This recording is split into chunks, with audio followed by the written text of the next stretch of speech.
Breakfast ആയിട്ടും 4 മണി പലഹാരമായിട്ടും ഒക്കെ കഴിക്കാൻ പറ്റും ഈ ഒരു ഇലയട. അതും നമ്മൾ പൊടിയൊന്നും വാട്ടാതെ കുഴയ്ക്കാതെ നല്ല സോഫ്റ്റ് ആയിട്ടുള്ള ഇലയട എങ്ങനെ ഉണ്ടാക്കുന്നതെന്നാണ് ഇന്നത്തെ എൻ്റെ വീഡിയോ. അപ്പോൾ നമുക്ക് ഈ ഒരു സോഫ്റ്റ് ആയിട്ടുള്ള ഇലയട എങ്ങനെയാണ് ഉണ്ടാക്കുന്നതെന്ന് നോക്കിയിട്ട് വരാം. മാവ് കോരി ഒഴിച്ച് ഉണ്ടാക്കുന്ന ഇലയടയ്ക്ക് വേണ്ടിയിട്ട് ഞാനിതുപോലത്തെ കുറച്ച് അരിപ്പൊടി, വറുത്ത അരിപ്പൊടി, നമ്മൾ ഇടിയപ്പത്തിനൊക്കെ എടുക്കുന്ന സെയിം അരിപ്പൊടിയാണ് എടുത്ത് വെച്ചിരിക്കുന്നത്. ഇനി ഇതിലേക്ക് നമുക്ക് ആവശ്യത്തിനുള്ള ഉപ്പിട്ട് കൊടുക്കാം. ഇനി ഇതിലേക്ക് നമുക്ക് കുറേശ്ശെ വെള്ളം ഒഴിച്ച് കൊടുക്കാം. സാധാരണ നമ്മൾ ഇലയടയൊക്കെ ഉണ്ടാക്കുമ്പോൾ മാവ് റെഡിയാക്കാനായിട്ട് നമ്മൾ തിളച്ച വെള്ളത്തിലൊക്കെ ഇട്ട് വാട്ടിയെടുക്കണ്ടേ. അപ്പോൾ ഇതൊന്നും വേണ്ട, ജസ്റ്റ് വെള്ളം ഒഴിച്ച് ഇതുപോലെ ലൂസാക്കി എടുത്തുവെച്ചാൽ മതി. അതാ ഇതുപോൽക്ക് ഞാൻ മാവ് ഇതുപോൽക്കൊന്നാക്കി വെച്ചിട്ടുണ്ട്. ഒത്തിരി അങ്ങ് വെള്ളം കോരി ഒഴിക്കണ്ട, ഈ ഒരു പരുവ, നമുക്ക് കോരി ഒഴിക്കാൻ പറ്റിയൊരു പരുവ. നന്നായിട്ട് ഇളക്കി എടുത്ത് വെച്ചാൽ മതി. ഇനി ഇവിടെ ഇട്ടിരിക്കട്ടെ. ഇനി നമുക്ക് അടുത്തത് വേണ്ട കുറച്ച് തേങ്ങയാണ്. നമ്മുടെ ഫില്ലിങ്ങിന് വേണ്ടിയിട്ടുള്ള തേങ്ങ ഞാൻ ഇതുപോൽക്ക് എടുത്ത് വെച്ചിട്ടുണ്ട്.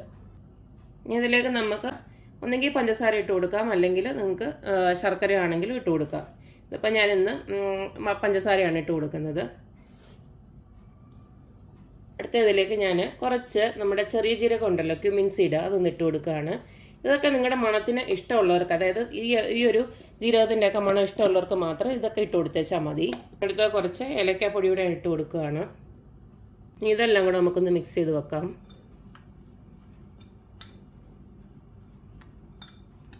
ഇനി അടുത്ത് നമുക്ക് വേണ്ടത് ഇതുപോലുള്ളൊരു വാഴയിലയാണ്. ഇനി നമുക്ക് ഇതിൽ നിന്ന് കുറേശ്ശെ എടുത്ത് ഈ വാഴയിലോട്ട് ഒഴിച്ചു കൊടുക്കാം.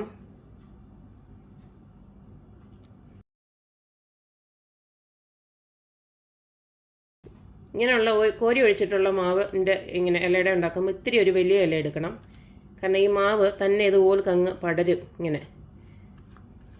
അപ്പം ചിലപ്പോൾ നമ്മൾ നിരത്തുന്ന പോലെ നമ്മുടെ കൺട്രോളിലായിരിക്കത്തില്ല ഇത് ചിലപ്പോൾ. അപ്പം ഇതുപോലെ തന്നെ ഇച്ചിരി വലിയ ഇലയിലാകുമ്പോൾ നമുക്ക് ടെൻഷനൊന്നുമില്ല.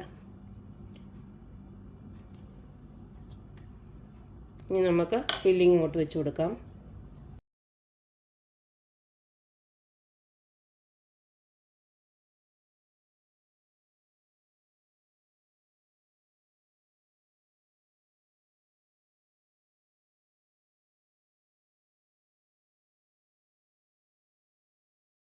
ഞാനെല്ലാം ഇതുപോലൊക്കെ ആക്കി അടപ്പിലോട്ട് വെച്ചിട്ടുണ്ട്. ഒരു കാര്യം മാത്രം ശ്രദ്ധിച്ചാൽ മതി, ഒത്തിരി അങ്ങ് ലൂസാക്കി കഴിഞ്ഞ് കഴിഞ്ഞാൽ ബുദ്ധിമുട്ടായിരിക്കും. കാരണം അത് ഒരു സൈഡിൽ കൂടി ഇങ്ങനെ ഒഴുകി വരും. ഞാൻ കാണിച്ച മാവിൻ്റെ ആ കൺസിസ്റ്റൻസിയെക്കാട്ടി ഇത്തിരി കൂടെ ഒന്ന് കുറുകിയിരുന്നാലും കുഴപ്പമൊന്നുമില്ല. അന്നേരം അത് സ്റ്റിഫായിട്ട് തന്നെ ഇരുന്നോളും, നമ്മുടെ ഇലയ്ക്കകത്ത് അത് പിടിച്ചിരുന്നോളും. അല്ലെങ്കിൽ ഇത് ഒഴുകി ഇങ്ങോട്ട് ഇറങ്ങും. അപ്പോൾ ഇതുപോലെ ആക്കി വെച്ചിട്ട് പിന്നെ വേറൊരു കാര്യം ശ്രദ്ധിക്കേണ്ടതെന്ന് വെച്ച് കഴിഞ്ഞാൽ, നമ്മൾ സാധാരണ നമ്മൾ ഇലയുടെ എല്ലാം ഒരുമിച്ചല്ലേ വെക്കുന്നത്, എല്ലാം ആക്കി വെച്ചിട്ട് ഒരുമിച്ചാണ് പുഴുങ്ങാൻ വെക്കുന്നത്, അല്ലെ സ്റ്റീമാക്കാൻ വെക്കുന്നത്. പക്ഷേ ഇത് ഓരോന്നോരോന്നും ആക്കുന്നതനുസരിച്ചിട്ട് ഇത് അടപ്പിലോട്ട് അങ്ങ് വെച്ചോണം. കാരണം അല്ലെങ്കിൽ ഇത് ഒരു സൈഡിൽ നിന്ന് ഇങ്ങനെ ഒഴുകി ഇറങ്ങും. അപ്പം ഇത്രയേ ഉള്ളൂ. ഇത് കഴിഞ്ഞിട്ട് നമുക്കിത് അടച്ചു വെച്ചിട്ട് ഒരു 10-15 മിനിറ്റും കൊണ്ട് ഇതായി കിട്ടും. അപ്പം നമുക്കിത് അടച്ചു വെച്ചിട്ട് വേവിക്കാം. ഒരു 10 മിനിറ്റ് കൊണ്ട് ഇതാ നമ്മുടെ ഇലയുടെ പെർഫെക്റ്റ് ആയിട്ട് ആയിട്ടുണ്ട്. കണ്ടില്ലേ, നല്ല സോഫ്റ്റ് ആയിട്ടുള്ള ഇലയുടെയാണ്. സാധാരണ ഇലയട ഉണ്ടാക്കുന്നതിലും ഒന്ന് ഡിഫറെൻ്റ് ആയിട്ട് ഒന്ന് ഉണ്ടാക്കി നോക്കിയതാണ്. പക്ഷെ നല്ല രസമായിട്ട് തന്നെ വന്നിട്ടുണ്ട്. കണ്ടില്ലേ, നല്ല സോഫ്റ്റ് ആയിട്ട് തന്നെ, ഒട്ടും കട്ടിയൊന്നുമില്ല, നല്ല രീതിയിൽ തന്നെ വന്നിട്ടുണ്ട്. അപ്പം വയറ്റുകയും കുഴയ്ക്കുകയും ഒന്നും ചെയ്യണ്ട. അപ്പോൾ ഇതും നമുക്കൊരു ഈസി മെത്തേഡാണ്. ഇപ്പം ധൃതിയായിട്ടൊക്കെ നിൽക്കുന്നവർക്ക് ചൂടുവെള്ളം ഉണ്ടാക്കാനും കുഴയ്ക്കാനും ഒന്നും നിൽക്കണ്ടല്ലോ. അപ്പോൾ ഇതൊക്കെ നമുക്ക് വേഗത്തിൽ ഉണ്ടാക്കാൻ പറ്റിയ അടിപൊളി ഹെൽത്തി ബ്രേക്ക്ഫാസ്റ്റ് ആയിട്ടോ സ്നാക്കായിട്ടൊക്കെ നമുക്ക് കഴിക്കാൻ പറ്റിയ ഒരു റെസിപ്പി അല്ലേ. അപ്പോൾ എല്ലാവരും ഈ ഒരു മെത്തേഡൊക്കെ ഒന്ന് ട്രൈ ചെയ്ത് നോക്കുക, അഭിപ്രായങ്ങളൊക്കെ അറിയിക്കുക. ഞാൻ പറഞ്ഞ പ്രകാരം ഉള്ള രീതിയിലൊക്കെ ഉണ്ടാക്കി കഴിഞ്ഞാൽ പ്രത്യേകിച്ച് കുഴപ്പമൊന്നുമില്ല. ഇങ്ങനെ തന്നെ നമുക്ക് നല്ല പെർഫെക്റ്റ് ആയിട്ട് തന്നെ ഉണ്ടാക്കിയെടുക്കാൻ പറ്റും. അപ്പോൾ എല്ലാവരും ഇതൊക്കെ ഒന്ന് ട്രൈ ചെയ്ത് നോക്കുക, അഭിപ്രായങ്ങൾ അറിയിക്കുക. അപ്പോൾ എപ്പോഴും പറയുന്ന പോലെ എൻ്റെ റെസിപ്പീസ് ഇഷ്ടമുള്ള എല്ലാവരും please like, share and subscribe. അപ്പോൾ ഇനി ഒരു അടിപൊളി വീഡിയോ ആയിട്ട് വരുന്നവരേക്കും ബൈ.